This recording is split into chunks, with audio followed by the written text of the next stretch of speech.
Un sujet ouest-africain a été appréhendé par les éléments de la police judiciaire alors qu'il essayait de refourguer des produits illicites, principalement de la drogue. On parle d'importantes quantités de cocaïne et d'héroïne d'une valeur d'un peu plus de 4 millions de nos francs.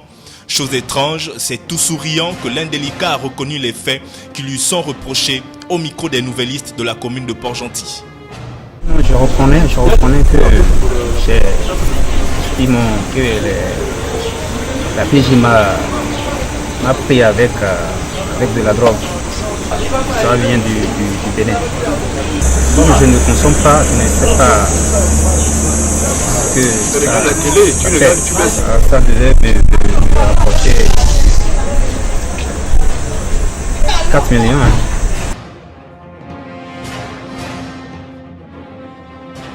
Le piquet de grève demeure du côté de la préfecture du département de Benje où est logée la majorité des administrations publiques déconcentrées dans le Goué maritime. Les revendications de ces derniers n'ont pas du tout changé, tout comme la détermination de la dynamique unitaire.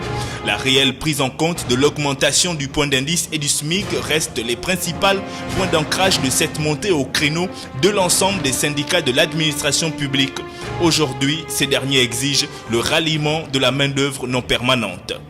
Je lance un appel particulier à la main-d'œuvre non permanente qui ont peur de participer à ces manifestations en croyant que les directeurs provinciaux, chefs de service et administrateurs de crédit vont les faire ce qu'on appelle les suspensions ou bien préavis ou bien les écrire sur eux. C'est impossible parce qu'un directeur a besoin d'un salaire, il a besoin du SMIC. Un chef de service en a besoin aussi, pareillement comme pour l'agent de la main-d'œuvre non permanente. Les Port-Gentillais ont pu apprécier le passage de la petite reine qui a bel et bien traversé l'équateur en passant par leur commune.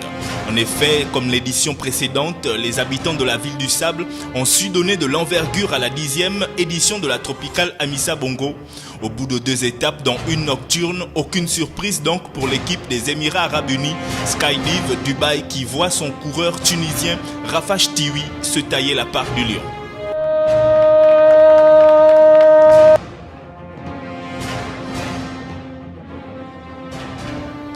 Un accident de la circulation d'une rare violence a fait des émus et des blessés 6 non loin de la clinique Saint-Pierre. En effet, l'excès de vitesse semble être l'unique cause de la collision de ce véhicule sur un lampadaire. Les mises en cause dans ce qui prend également la forme d'une destruction de biens publics ont pu rapidement être emmenées dans la structure hospitalière la plus proche. Même si leur jour semble être hors de danger, on note malgré tout d'importants dégâts matériels.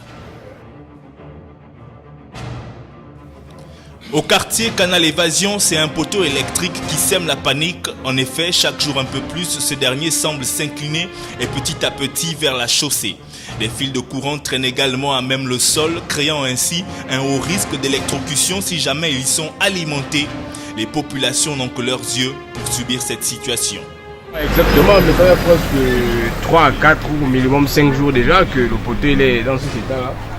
Donc je ne sais pas pourquoi, je ne sais pas, les gens de la municipalité ou les gens des SEG, ils passent par là et pourtant presque tout le temps, ils se rendent compte, mais je ne sais pas s'ils peuvent arranger la situation.